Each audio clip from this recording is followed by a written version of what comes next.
안녕하세요. 저는 평소 사연을 즐겨 듣는 30대 후반 여자입니다.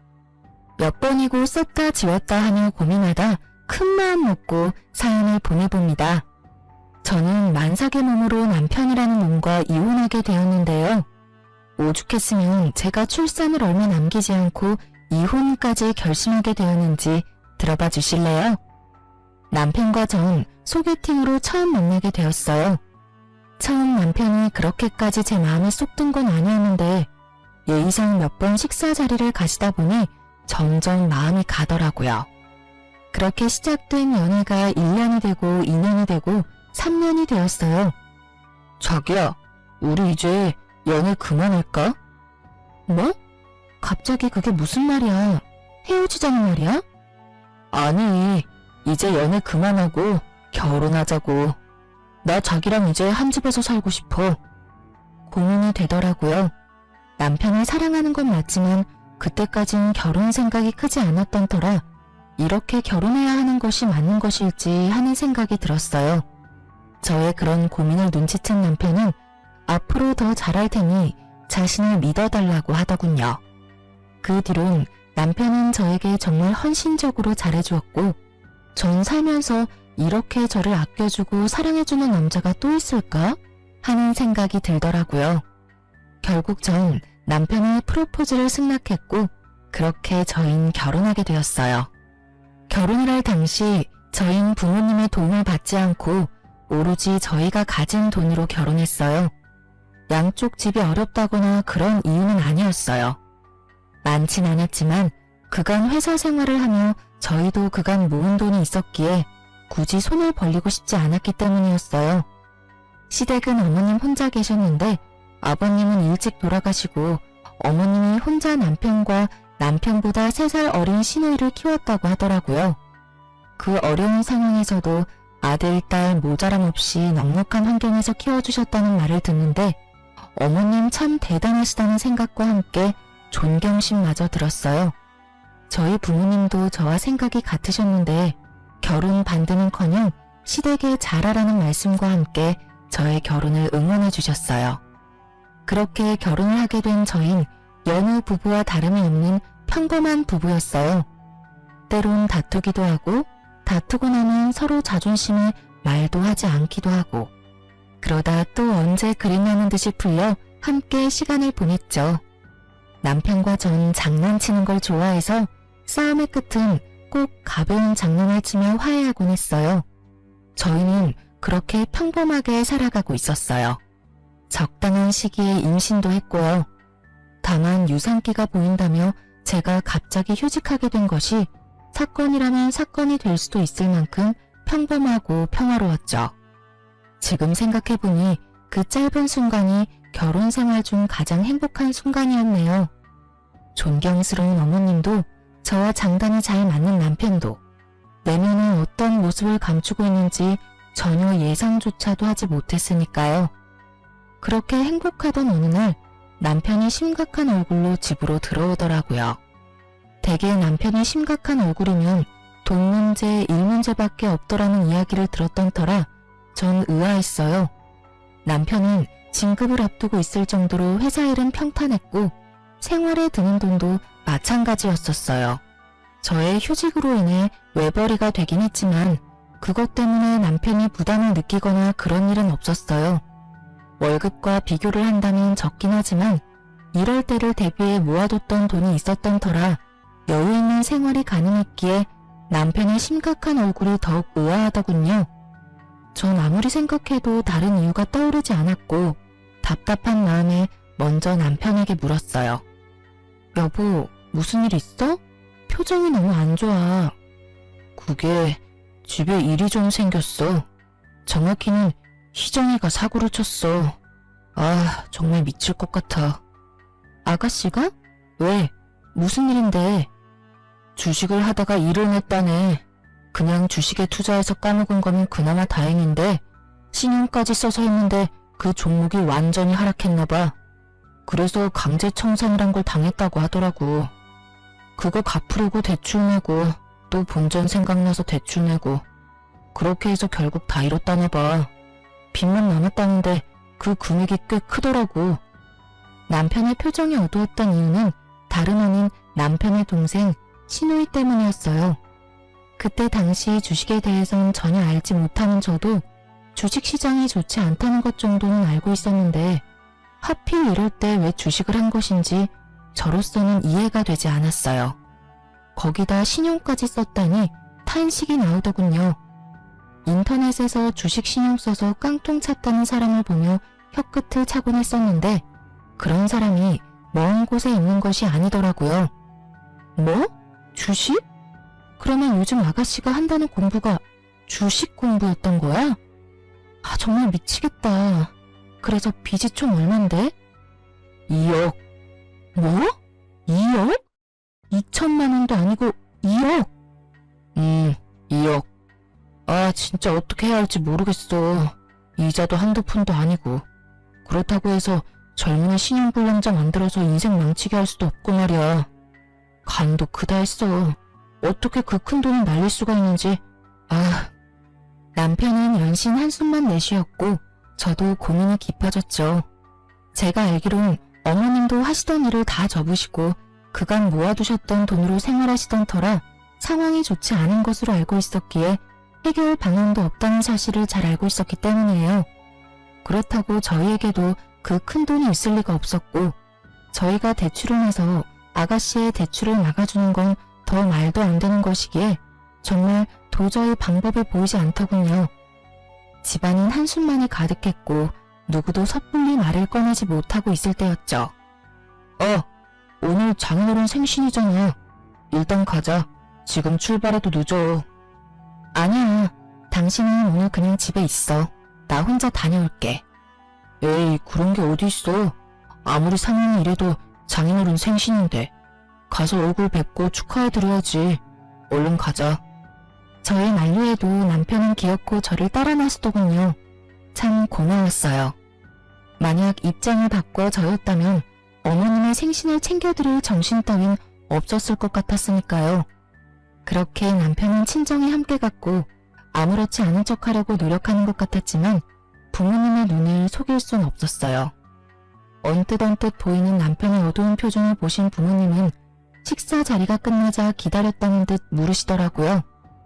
박서방, 무슨 일이 있어? 표정이 영 안 좋은데. 네? 아닙니다, 장인어른. 일은 무슨요. 요즘 회사 일이 바빠서 조금 피곤한 것 빼곤 아무 일 없습니다. 거짓말할 생각하지 말게. 부모가 되어보면 다 보인다네. 내 자식이 무슨 일이 있구나. 고민이 깊구나. 이런 건 그냥 다 보인다고.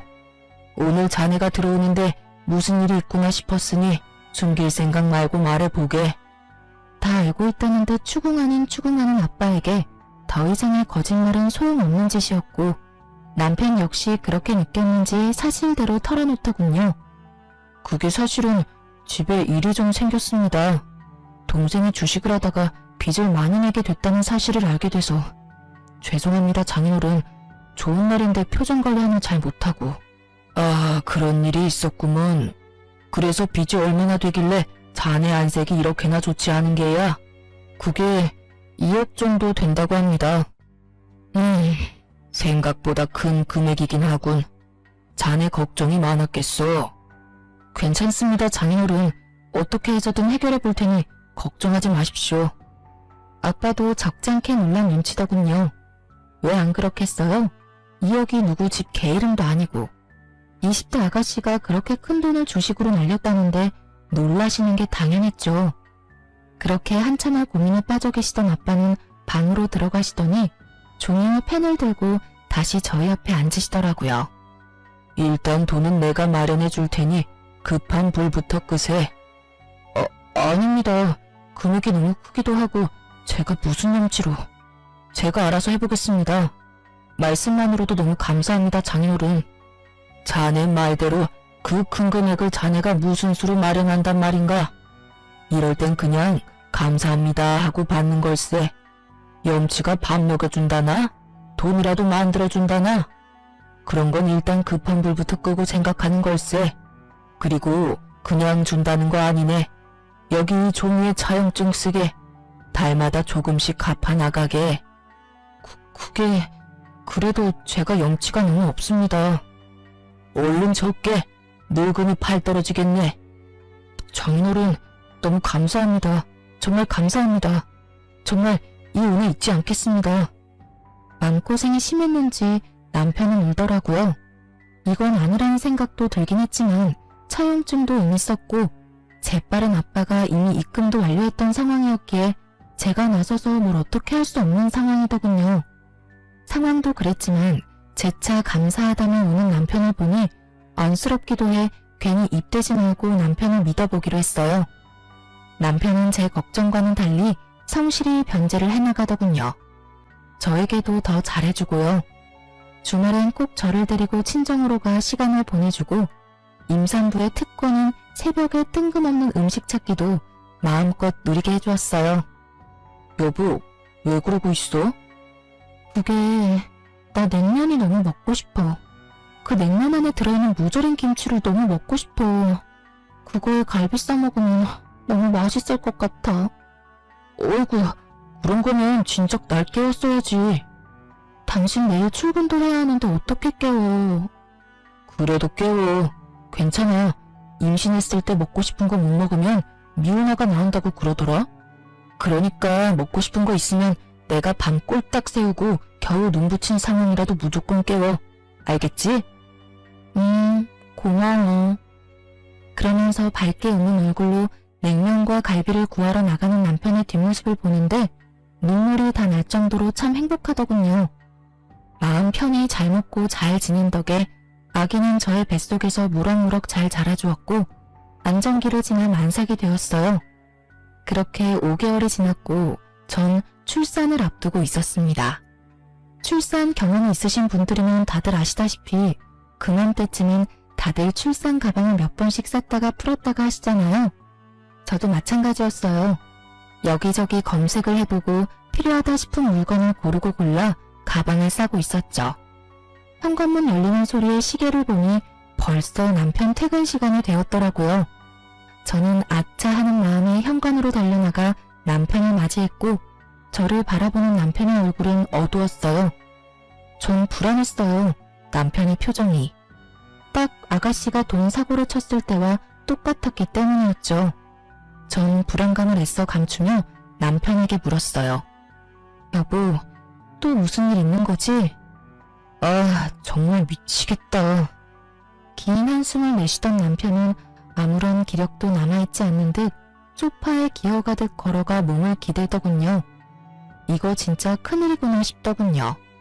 심상치 않은 일이 또 일어났음을 직감적으로 느낄 수가 있었어요. 전 남편의 입으로 나올 말이 겁이 나 차마 아무 말도 하지 못하고 있었고 상황이 답답한지 남편이 먼저 입을 떼더라고요. 아, 희정이가 이번엔 비트코인을 했대. 주식도 중독성이 강하다고 하더니 결국 또 사고를 쳤어. 애초에 그 2억을 해주면 안 되는 거였나 봐. 한번 갚아줬더니 애가 그래도 된다고 생각하는 걸까? 아님 돈이 돈 같지 않게 느껴지는 걸까? 아, 내 핏줄이지만 이해가 안 된다 정말. 기가 막히더군요. 그 큰 돈을 해결해준 지 1년도 되지 않았는데 또 똑같은 짓으로 빚을 졌다니. 염치가 없어도 어쩜 그렇게도 없을 수가 없는지. 그래도 남편의 가족이니 남편 앞에선 심한 욕도 하지 못하고 답답해서 미칠 지경이더라고요. 전 끓어오르는 화를 겨우 누른 채 물었어요. 그래서 이번엔 또 얼만데? 또 억 단위야? 아니, 다행이라고 하기도 뭐하지만 억 단위는 아니더라고. 그게 5천만 원 정도 된다고 하더라. 5천만 원이나 돼? 엄마는 그냥 나가 죽으라 그러고 희정이는 한 번만 더 살려달라고 2번 다신 그런 일 없을 거라고 그러는데 내가 진짜 미치겠더라니까. 아무것도 못하게 손을 묶어놓을 수도 없는 노릇이고 어떻게 해야 할지 모르겠어. 내가 진짜 이런 말까지 하고 싶지 않았는데 아가씨 진짜 해도 너무한다. 어머님도 그렇고 당신도 그렇고 힘든 거 뻔히 알면서 왜 그러신데 도대체? 그러게, 그래서 말인데 나 한동안 장인어른한테 드리는 돈 못 드릴 것 같은데 어쩌지? 우리 아빠 돈은 왜? 설마 아니지? 당신 또 아가씨한테 돈 해줄 거 아니지? 저의 다급한 물음에 남편은 고개를 떨구며 다 기어들어가는 목소리로 답하더군요. 그러면 어쩌겠어. 신불자 되지 말라고 2억은 갚아주고 5천 못 갚아줘서 신불자 만들 순 없잖아. 일단 일부분 먼저 갚아주고 나머지는 달마다 되는 대로 해결해주려고. 이쯤 되니 도저히 참을 수가 없더라고요. 동생이 진 빚 때문에 처가의 돈을 빌려놓고선 또 동생이 진 빚 때문에 처가 돈을 한동안 못 갚겠다니요. 이 무슨 말도 안 되는 상황인가요? 그리고 오빠가 무슨 동네 호구도 아니고 동생이 사고 칠 때마다 도와주면 저 아기는 어떻게 하나요? 전 입에 개거품을 물 기세로 남편에게 따져 물었어요. 당신 진짜 미쳤어? 우리도 이제 곧 새 가족이 생기는데 아가씨 도와줄 돈이 어디 있어? 그리고 아가씨 도와준다고 아빠한테 빌린 돈을 안 갚는다는 게 말이 돼? 안 갚는다는 게 아니라 한동안은 못 드리겠지만 급한 돈만 마무리되고 나면 다시 갚아 나갈 거야. 그러니까 당신이 말 좀 잘해주면 안 될까? 응, 안 돼. 절대 안 돼. 아가씨를 돕든 어머니를 돕든 그건 당신 마음이지만 무슨 일이 있어도 우리 아빠 돈은 빼먹지 말고 갚아. 난 분명하게 말했다. 아, 알겠어. 남편은 서운한 티를 팍팍 냈지만 전 양보할 수 없었어요. 드리던 돈을 줄인다고 해도 될까 말까 하는 상황에 한동안 못 드린다는 말은 앞으로도 드리지 않겠다는 말로 들렸기에 더욱 양보할 수가 없더군요. 이때 이혼을 했었더라면 그 더러운 꼴은 보지 않아도 됐을 텐데. 이때까지 저는 남편을 사랑했고 다른 문제도 아닌 아가씨 돈 문제 때문에 이혼할 생각은 없었기에 이 고비만 잘 넘기면 다시 평화가 찾아올 거라 믿어 의심치 않았어요. 하지만 제가 바라고 기대하던 그 평화는 찾아오지 않았어요. 다른 방법을 찾아보겠다고 한 남편은 결국 방법을 찾지 못했는지 아빠에게 돈을 드리지 않았더군요. 이 사실을 알게 된 과정도 참 기가 막혔어요. 저는 아무래도 남편에게 너무 냉정하게 말을 한 것 같아 제가 가지고 있던 돈이라도 좀 보태주려고 돈을 보내드렸냐고 물었어요. 여보, 오늘 그날이잖아. 아빠한테 입금해줬어? 당연하지. 겨우겨우 맞춰서 입금해드렸어. 걱정하지 마. 그래? 알겠어. 아가씨 일은 어떻게 할지 같이 잘 생각해보자. 알겠어. 남편이 적잖게 당황하는 모습과 대화를 피하는 모습이 수상하더라고요. 그래서 전 남편이 출근하고 난 뒤 엄마에게 전화를 걸었고 엄마에게서 입금이 되지 않았다는 말을 듣게 되었던 것이었어요. 더는 남편과 해결할 문제가 아니라는 생각이 들었고 바로 시댁으로 찾아갔어요.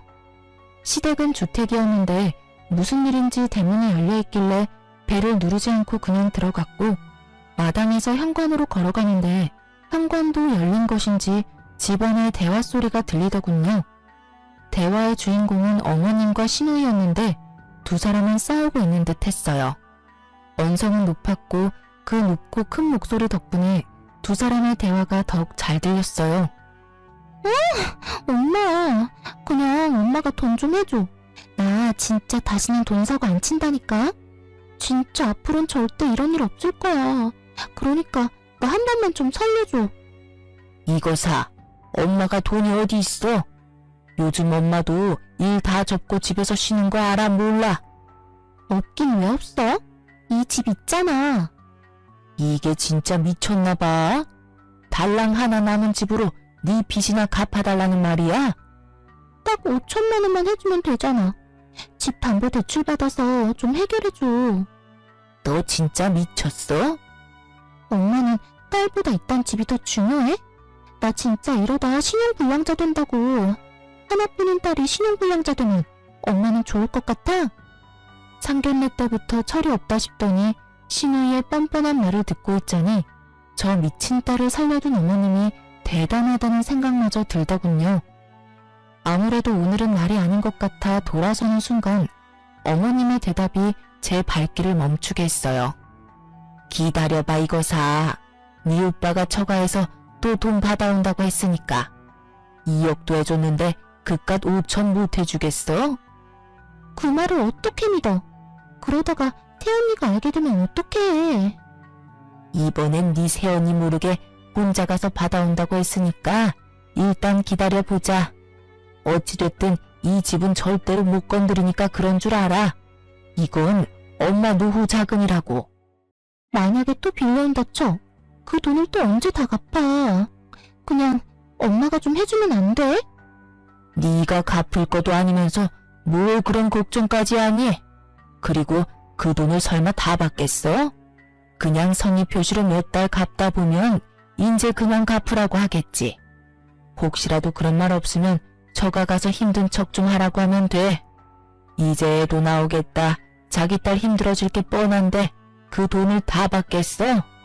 그러니까 넌 앞으로 다신 주식, 코인 이런 거 할 생각도 하지 마. 알겠어? 정말 가관이었습니다. 애초에 갚을 생각도 없었다는 것도 기가 막히는데 또 친정에 빌붙을 생각이었다니 대화를 들으면 들을수록 모녀 사이가 맞는구나 싶더군요. 뻔뻔하기가 어쩜 그렇게나 똑같은지 웃음이 다 나더라고요. 만삭 배를 해서 두 사람과 싸우기가 그랬던 전 일단 집으로 돌아왔어요.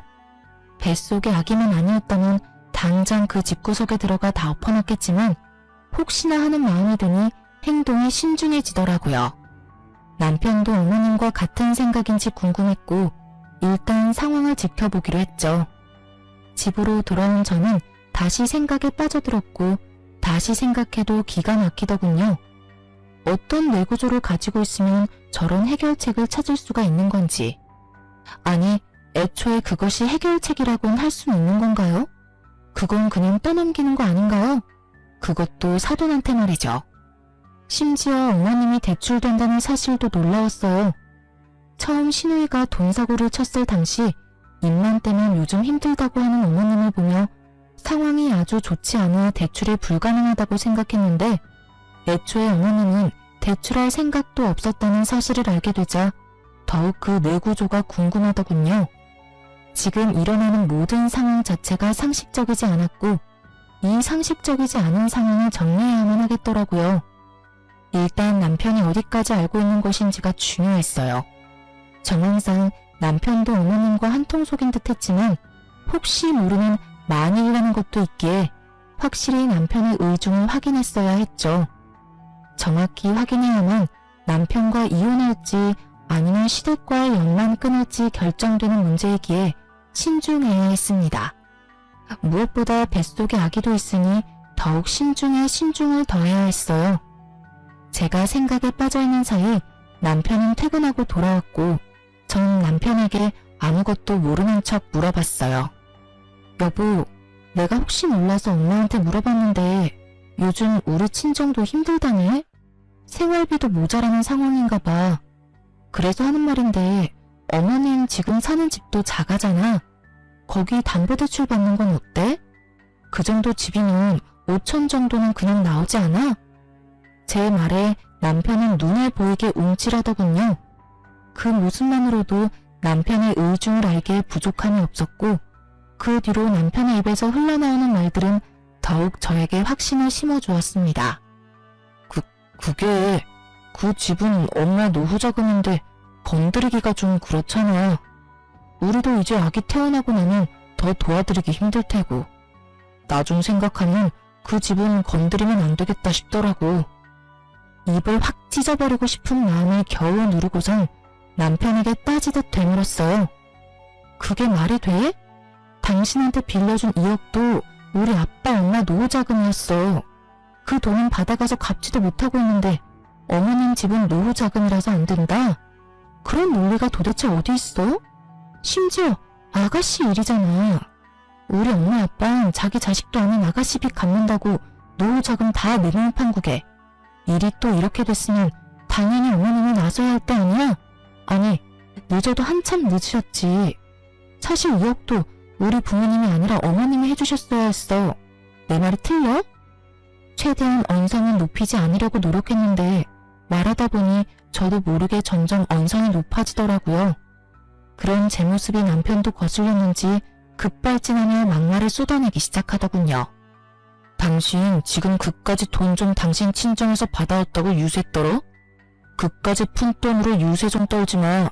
보고 있기 역겨우니까. 뭐라고? 역겹다니. 당신 어떻게 나한테 그런 말을 할 수가 있어? 당신 지금 완전히 다른 사람 같은 거 알아? 당신이 날 이렇게 만들잖아.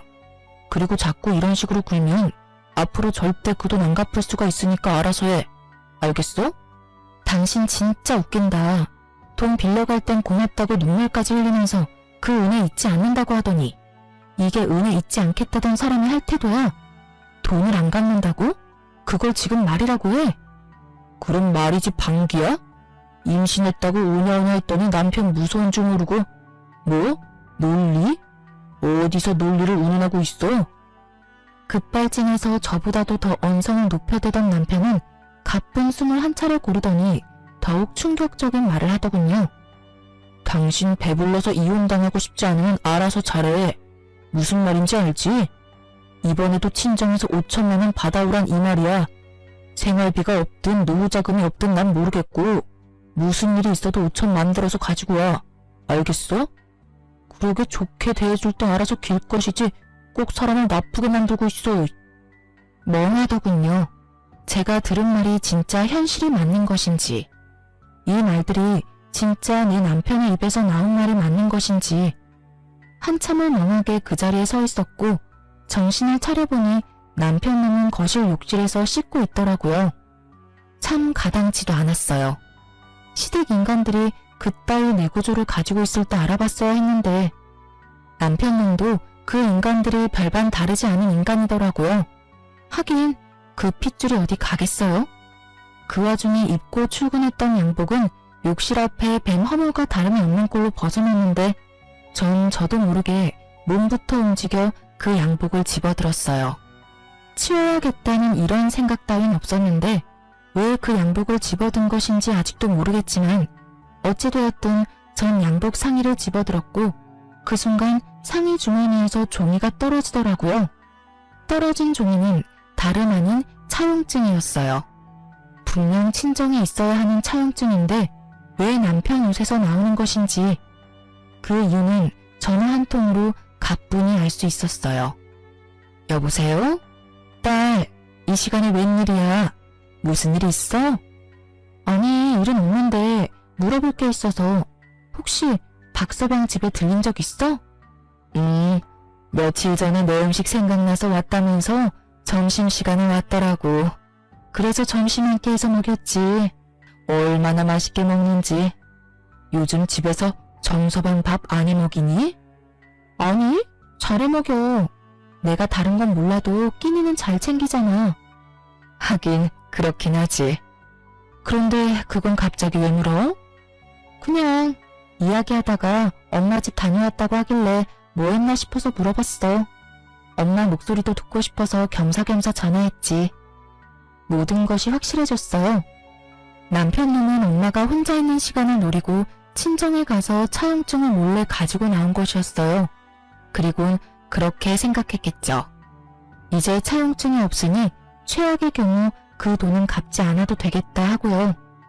뭘 믿고 저렇게도 당당하나 싶었더니 믿는 구석이 고작 차용증이라니. 굴린다고 굴린 머리가 이리도 멍청하다는 사실이 놀랍기까지 했어요. 놀라우면서도 이런 남자를 믿고 결혼하고 임신까지 한 저 자신이 다 한심스러워지더라고요. 남편의 구역질나는 의중도 잘 알았겠다. 전 더는 망설일 필요가 없었어요. 남편은 제가 만삭이고 곧 아기도 태어날 것이니 아기를 생각해 이혼은 할 수 없어 돈 마련해 오겠지 하고 생각한 모양인데 절 몰라도 한참 몰랐네요. 전 태어날 아기를 위해서도 이 인간 같지도 않은 기생충 같은 놈과 살 생각이 전혀 없었어요. 그렇게 전 이혼을 위한 준비를 차곡차곡 해나갔습니다. 이혼 전문 변호사를 만나 상담도 하고 부모님께 이혼할 것이라는 말씀도 드렸어요. 처음에는 많이 놀라셨지만 충분히 상황을 설명해드리니 두 분 다 하루라도 빨리 이혼하라고 해주시며 아기는 걱정하지 말라는 말씀까지 해주시더라고요. 그렇게 모든 준비를 마친 전 남편 퇴근 시간에 맞춰 부모님께 집으로 와달라고 부탁을 드렸어요. 제가 모르는 남편의 또 다른 거친 모습이 있을 수도 있기에 혹시나 하는 마음으로 부탁을 드린 것이었죠. 부모님은 흔쾌히 집으로 오셨고 전 안방에서 조금만 계셔달라고 부탁을 드렸어요. 아빠가 화가 많이 난 상태였는데 제가 일단 조금만 기다려달라고 하니 애써 화를 누르셨어요. 그렇게 모든 준비는 끝났고 이제 남편 놈만 기다렸죠. 30분쯤 지났을까요?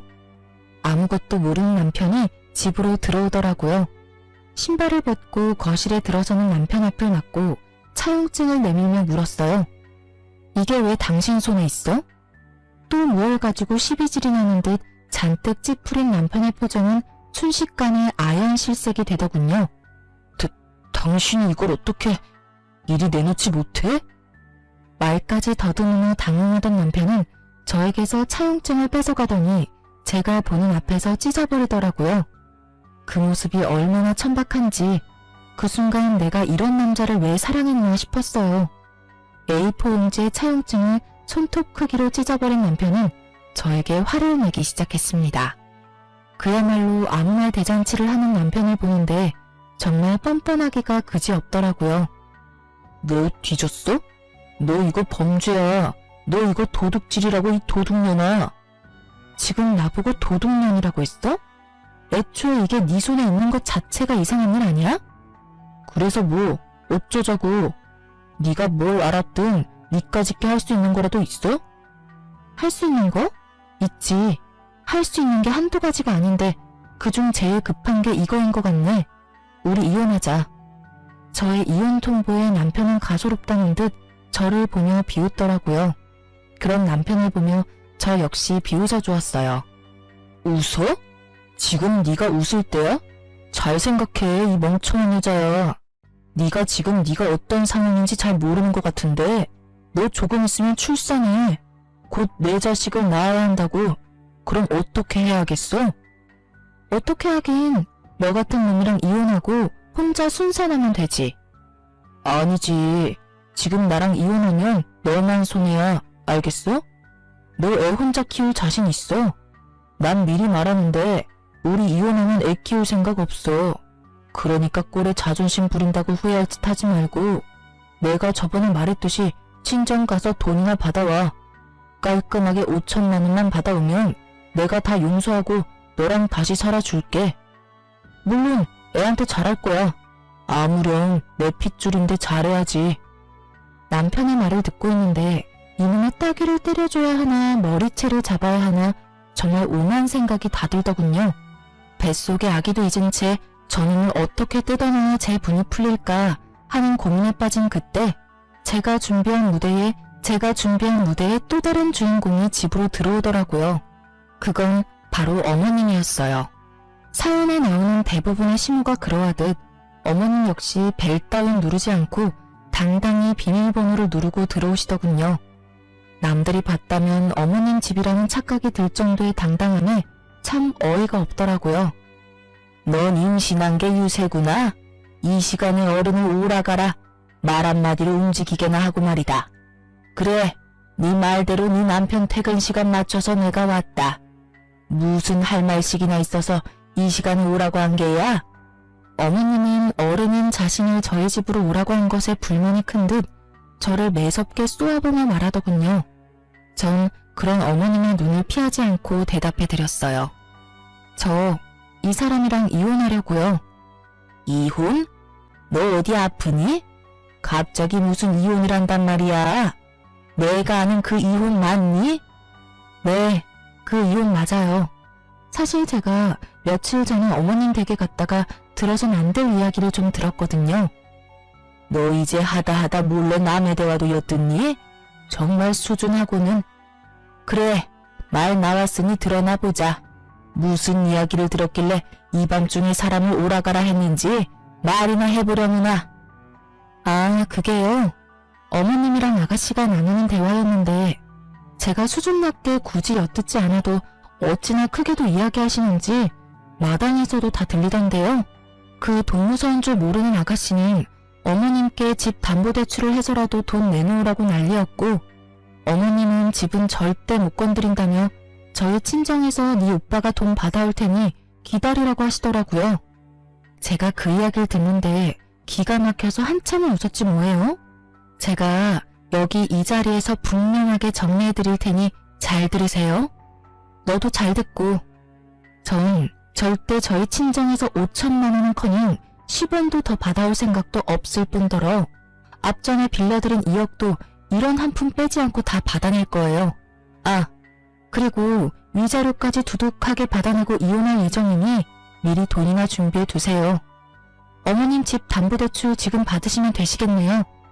제 말에 어머님은 목덜미를 잡고 어버버하고 있었고, 악에 바친 남편님이 노발대발 화를 내며 소리를 지르더군요.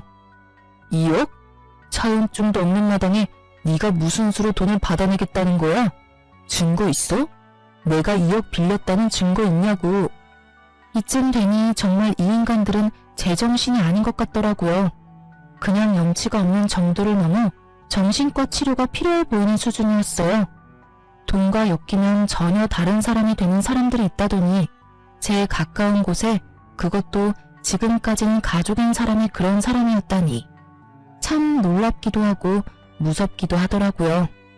거의 이성이 마비된 듯한 남편의 모습에 제가 흠칫하는 사이 모든 대화를 듣고 있던 아빠가 위험을 감지하셨는지 안방문을 거칠게 열고 나오셨어요. 아빠는 그 어느 때보다 화가 나 계셨고 아빠를 발견한 남편은 사색이 되어버리더군요. 그랬겠죠. 저희 아빠 직업 군인을 오래 하시다 사회로 나오셔서 건설 쪽에서도 오래 계셨거든요. 직급이 꽤 높았음에도 불구하고 현장을 워낙 좋아하셔서 현장에서 몸을 많이 쓰셨던 터라 몸이 아직 군인 시절 몸 그대로였어요. 거기에다 성격도 불같은 면이 있으신 걸 누구보다 남편도 잘 알고 있었으니 잘못 걸렸다 싶었을 거예요. 이러한 아빠의 성정을 모르는 어머님은 떨고 있는 남편 대신 목소리를 높이기 시작하더군요. 사돈도 계셨군요. 잘 됐네요. 사돈, 글쎄 이 꼴을 보세요. 배는 저만큼 불러서는 사돈 딸 하는 짓거리 좀 보시라고요.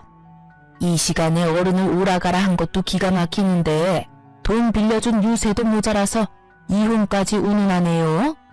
제가 웬만하면 참아보려고 했는데 저딴 말도 안 되는 말을 말이라고 짓거리는데 도저히 못 참겠네요.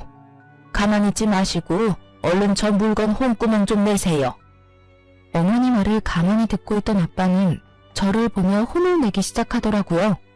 그 꾸중이 어머님이 요구하는 꾸중과는 달라도 한참 달랐지만요.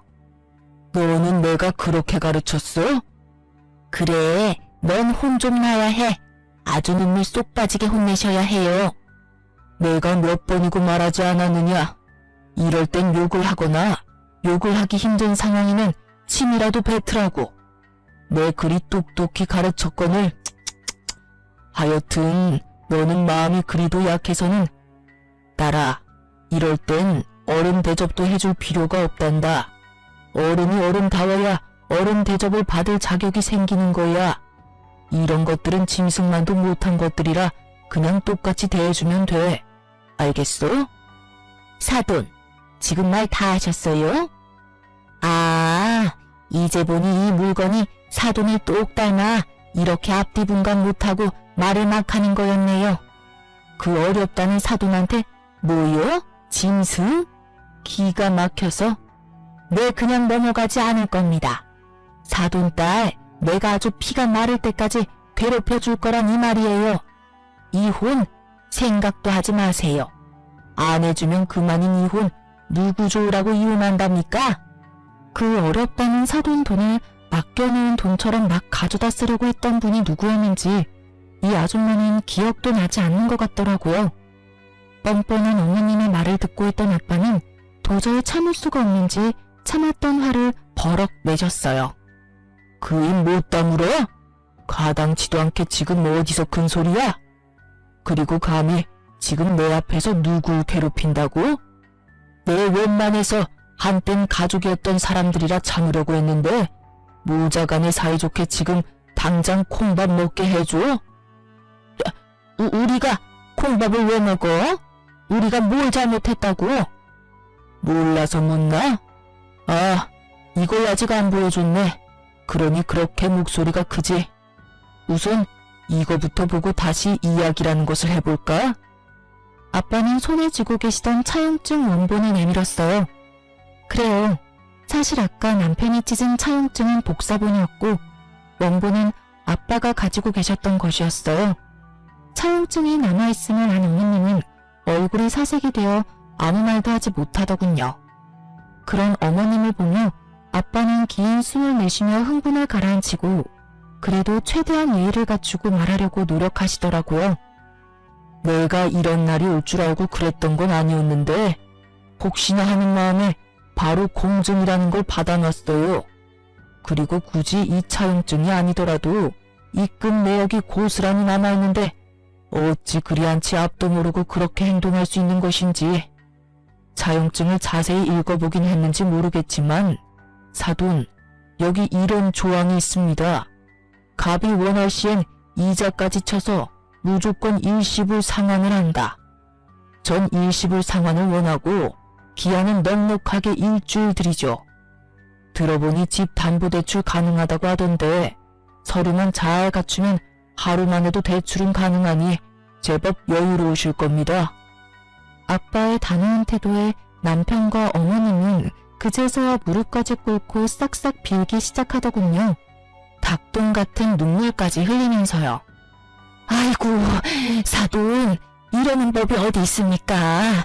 갑자기 그 큰 돈을 어디서 구한다는 말입니까? 네, 장인어른, 그렇게 큰 돈 저희 집에선 나올 구멍이 없습니다. 제가 오죽하면 처가에 손을 벌렸겠습니까? 제발 한 번만 용서해 주십시오. 담보대출 받으라고 방금 말하지 않았나? 내 알아보니 그 집 담보로 대출 받으면 돈 갚고도 충분히 남아서 이자료 줄 돈도 되더군. 그러니 무조건 일주일 내로 갚아. 사돈, 그 집은 제 하나 남은 재산입니다. 제 노후 자금이라고요. 그 집까지 손대면 제 노후는 어떻게 한답니까? 그러지 말고 한 번만 더 도와주세요. 이제부턴 다달이 빠지지 않고 이 녀석이 갚아나갈 겁니다. 뭐, 잘 갚을 수 있지? 맞습니다, 장인어른. 제가 돈이 급해서 정신이 잠시 나갔었나 봅니다. 이미 베풀어주신 은혜가 큰데 그걸 잊고 이딴 짓이나 하다니. 저 정말 많이 반성하고 있습니다. 딱 한 번만 더 기회를 주시면 안 되겠습니까? 전 마음이 풀리지 않으신다면 손주 생각해서 한 번만 더 기회를 주십시오.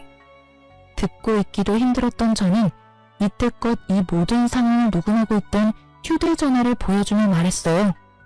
지금 와서 이래봤자 아무 소용이 없어. 지금까지 모든 상황 녹음 다 해놨거든?